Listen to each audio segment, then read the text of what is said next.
אנחנו ממשיכים במלחמה עד הסוף. היא תימשך עד לחיסול החמאס. עד לניצחון. מי שחושב שנעצור... Siapa yang nggak kenal dengan sosok ini? Sosok yang namanya menjadi semakin fenomenal sejak keputusan-keputusan nyelenehnya selama perang yang terjadi saat ini.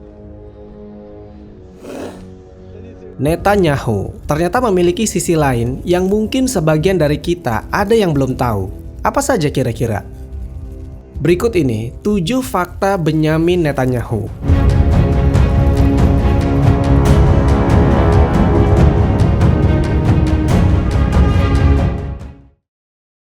1. Rumah Netanyahu di blur Google Maps. Rumah yang berada di Aza Street 35 di Yerusalem adalah milik kediaman pribadi dari Netanyahu. Rumah ini menjadi sorotan publik setelah sering digeruduk warga sipil Israel yang berunjuk rasa di depannya. Karena saat ini, lebih dari 3/4 warga Israel mendesak Netanyahu untuk mundur dari jabatannya setelah keputusan-keputusan kejinya yang terjadi selama perang ini berlangsung. Menariknya, rumah pribadi Netanyahu ini awalnya ada di Google Street, dan siapapun bisa melihat seperti apa bentuk dari rumah PM Israel itu. Namun sekarang, jika kita melihatnya kembali di Google Street, maka kediaman pribadi Netanyahu dan di sekitarannya terlihat di-blur oleh pihak Google. Ini persis seperti rumah yang sengaja di-blur oleh pihak Google yang memiliki kasus atau rumah bekas tempat penyiksaan, makanya di-blur dengan alasan faktor keamanan. Ada juga area atau lokasi yang sengaja di-blur karena faktor tempat yang sangat rahasia. Rumah ini merupakan kediaman pribadi yang kini dijadikan rumah dinas sejak tahun 2023. Hal ini menyusul rumah dinas di Balfour Street yang sempat ditempati Netanyahu sedang direnovasi. Adapun Netanyahu sudah tinggal di rumahnya ini selama beberapa dekade terakhir. Nah, bicara soal penampakan rumah yang di-blur, ternyata pemilik bisa mengajukan permintaan khusus ke pihak Google. Dilansir dari The US Sun, ternyata pemilik rumah bisa meminta bagian rumahnya untuk di-blur jika dilihat dari peta Google. Google menyediakan pilihan untuk memblur rumah seseorang jika pemiliknya merasa tidak nyaman. Kalau bagian rumahnya bisa dilihat jelas secara online. Mungkin Netanyahu family merasa tidak nyaman, makanya mereka mengajukan untuk di-blur rumahnya. 2. Didesak mundur. Selain didesak mundur oleh warga Israel, ternyata seruan mundur juga dilakukan oleh pemimpin oposisi Israel, Yair Lapid. Malahan Yair Lapid mengusulkan untuk segera digelar pemilu baru di tengah serangan. Artinya, mereka mengusulkan diadakan pemilu sementara Perdana Menterinya masih aktif menjabat. Ini adalah peristiwa pertama kali yang terjadi selama pemerintahan Israel. Bahkan, Yair Lapid dengan keras mengatakan, Netanyahu tidak bisa terus menjadi Perdana Menteri. Selain itu, seorang anggota Knesset, sebuah parlemen di Israel, menyerukan pemecatan kepada Perdana Menteri Netanyahu. Dia menganggap Netanyahu telah menjadi beban negara. Meirav Cohen, seorang anggota partai There Is a Future mengatakan, ketika seorang Perdana Menteri gagal dan terus gagal, hal itu membuktikan bahwa dirinya tidak memenuhi syarat atas jabatan tersebut. Bahwa dia orang yang salah di tempat yang salah dan di waktu yang salah.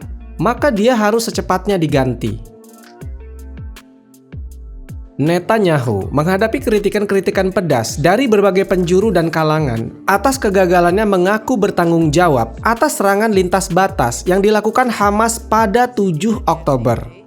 Menurut survei juga, banyak yang menyatakan kalau lebih baik Netanyahu mundur dari jabatannya. Tapi sampai sekarang, dia tetap di jabatan tersebut. Kira-kira menurut kalian kenapa?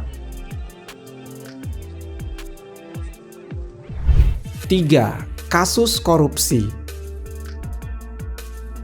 Benyamin Netanyahu ternyata memiliki kontroversi lainnya mengenai uang.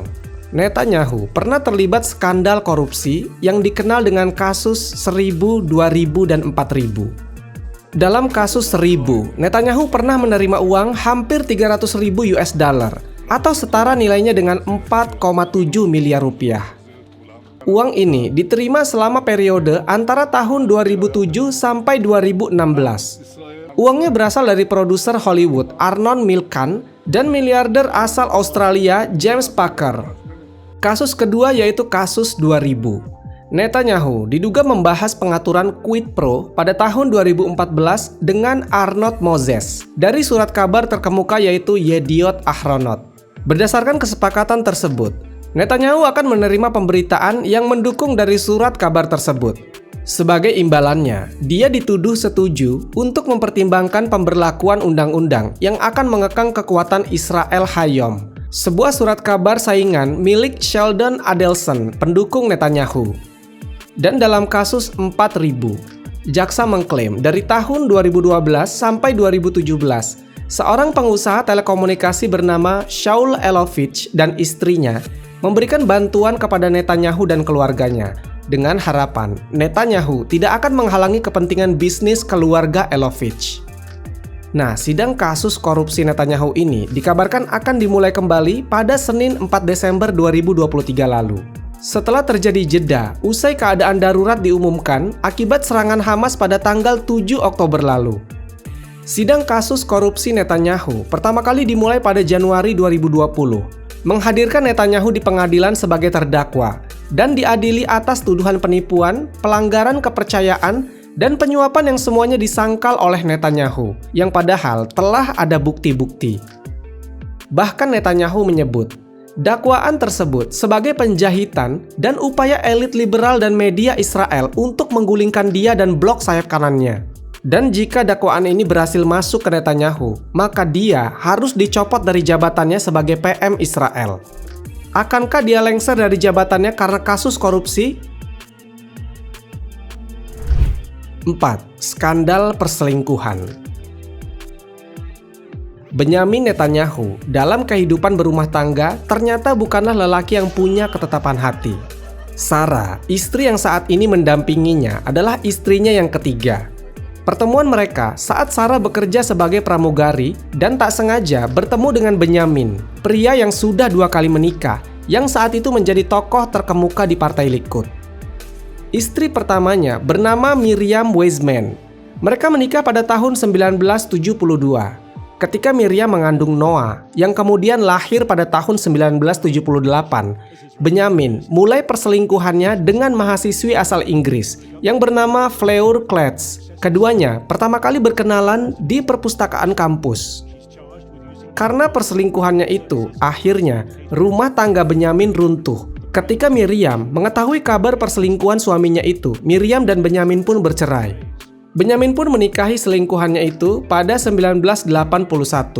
Meskipun sang istri kedua pindah ke agama Yahudi, bahtera rumah tangga Benyamin kembali hancur. Mereka bercerai pada tahun 1984. Setelah menikah dengan Sarah, yaitu istri ketiga yang saat ini masih setia mendampinginya, Benyamin rupanya mengulang dosa lamanya yaitu selingkuh lagi. Hal itu terjadi setelah 2 tahun pernikahannya, yaitu pada tahun 1993. Dia mengakui perselingkuhannya dalam wawancara televisi. Saat itu, Benyamin menjalin asmara dengan Ruth Bar, perempuan yang bekerja sebagai penasihat media. Lalu di tahun 1996, masa di mana dia pertama kali menjadi Perdana Menteri hingga 1999, dilaporkan bahwa dia punya hubungan dekat selama 20 tahun dengan desainer berkebangsaan Italia-Amerika yaitu Catherine Price Mandadori. 5. Perdana Menteri Israel terlama. Benyamin Netanyahu adalah sosok yang paling bertanggung jawab atas kehancuran Gaza kali ini. Dia juga bertanggung jawab atas serangan-serangan Israel ke Palestina yang terjadi pada tahun-tahun sebelumnya di masa jabatannya. Saat ini, Benyamin Netanyahu menjabat sebagai Perdana Menteri Israel. Dia adalah Perdana Menteri terlama selama negara itu didirikan. Periode masa jabatannya adalah menjabat dari tahun 1996 sampai 1999. Kemudian dari tahun 2009 sampai 2021 dan 2022 hingga sekarang. Sebelumnya dia adalah komando, diplomat, dan politisi pasukan khusus Israel. Karir politiknya dimulai setelah dia masuk lagi ke politik pada tahun 1988. Dia terpilih sebagai anggota Knesset dari Partai Likud. Dia juga pernah menjadi wakil menteri luar negeri pada periode 1988 sampai 1991. Setelah itu, menjadi wakil menteri di kabinet koalisi Perdana Menteri Yitzhak Shamir yang berlangsung pada tahun 1991 sampai 1992. Kemudian di tahun 1993, dia berhasil memenangkan pemilihan sebagai ketua Partai Likud. Bisa dibilang, Netanyahu adalah orang yang berperan penting dalam perang berkepanjangan Palestina-Israel pada periode baru. Dia adalah orang yang menentang perjanjian perdamaian antara PLO dan Israel tahun 1993. Meskipun terpilih berkali-kali menjadi Perdana Menteri Israel, namun bukan berarti warga Israel menyukai sosok Netanyahu. Akhir-akhir ini, masyarakat Israel mulai membenci Netanyahu karena keputusan-keputusannya yang menginvasi Gaza membuat warga Israel yang tinggal di negaranya menjadi tidak tenang dan was-was karena bahaya selalu mengancam mereka siang malam. Bila mana pejuang Palestina menembakkan rudal-rudal mereka ke pemukiman warga sipil. 6. Berdamai dengan 4 negara Arab untuk pertama kali. Beberapa negara Arab telah menormalisasi hubungan dan bahkan telah menjalin hubungan diplomatik dengan Israel. Ini terjadi saat sekitar 35 negara di dunia tidak mengakui keberadaan Israel sebagai negara, termasuk Indonesia dan Malaysia, yang mengambil langkah bijaksana untuk tidak mengakui kedaulatan Israel dan tentu tidak menjalin hubungan diplomatik dengan Israel. Sementara Uni Emirat Arab resmi sepakat melakukan normalisasi hubungan dengan Israel pada tanggal 15 September 2020 lalu. Uni Emirat Arab menandatangani perjanjian Abraham Accords di Gedung Putih, Washington DC, Amerika Serikat. Donald Trump, Presiden Amerika Serikat saat itu, bersama Perdana Menteri Israel Netanyahu dan putra mahkota Uni Emirat Arab Mohammed bin Zayed telah membicarakan keputusan damai dengan Israel lewat panggilan telepon 13 Agustus 2020.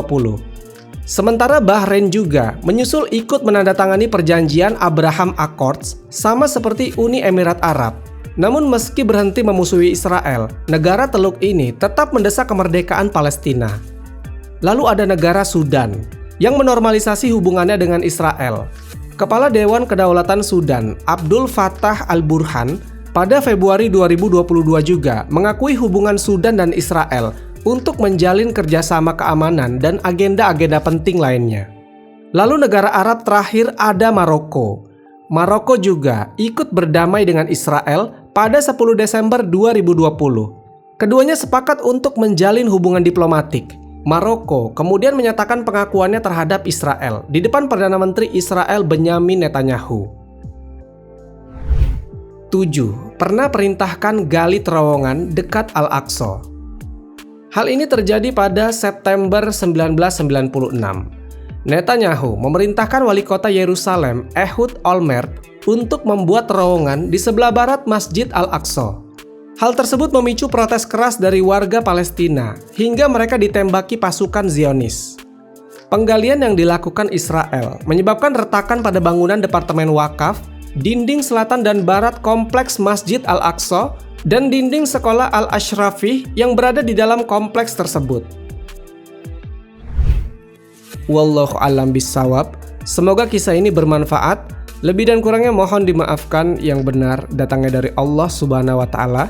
Khilaf atau keliru itu datangnya dari saya pribadi sebagai manusia biasa. Sampai ketemu di kisah-kisah seru yang penuh makna selanjutnya. Saya akhiri. Wassalamualaikum warahmatullahi wabarakatuh.